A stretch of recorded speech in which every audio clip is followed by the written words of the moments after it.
আসসালামু আলাইকুম, কুকিং ডায়েরিতে আপনাদের সবাইকে ওয়েলকাম। আজকে আমি স্যুপ তৈরি করব। এই স্যুপটা খেতে কিন্তু অসম্ভব মজার হয়েছিল। আমি প্রথমে কড়াইতে দিয়ে দিচ্ছি তেল, দিয়ে দিলাম রসুন কুচি, দিয়ে দিচ্ছি পেঁয়াজ। পেঁয়াজ আর রসুনটাকে হালকা নাড়াচাড়া করে নিচ্ছি। এরপর দিয়ে দিচ্ছি আমি কাঁচামরিচ। কাঁচামরিচটাকে আমি কুচি করে নিয়েছি। কাঁচামরিচটা দিয়ে আবার একটু নেড়েচেড়ে নিচ্ছি। একটু নেড়েচেড়ে নেওয়ার পরে আমি এখানে দিয়ে দিচ্ছি টমেটো। টমেটোটাকে আমি ছোট করে কেটে নিয়েছিলাম। যে কোনো সবজি দিয়ে দিতে পারেন, তবে আমি এটা দিয়ে বানিয়েছিলাম। খেতে কিন্তু অনেক মজা। তো আমি টমেটোটা দিয়ে হালকা নরম হয়ে যাওয়া পর্যন্ত এটাকে নেড়েচেড়ে নিয়েছি। এরপর দিয়ে দিচ্ছি পরিমাণ মতো পানি।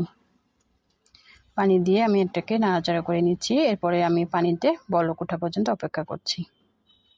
তো অবশ্যই বাসায় এভাবে একবার স্যুপ বানিয়ে খাবেন, খেতে কিন্তু অনেক মজা হয়ে থাকে। ছোটো বড় অনেক মজা করে সবাই খেতে পারবে। তো আমি এখানে বলক উঠে গেছে, আমি দিয়ে দিলাম সয়া সস, দিয়ে দিচ্ছি আমি এখানে লবণ, এরপর দিয়ে দিচ্ছি কর্নফ্লাওয়ার।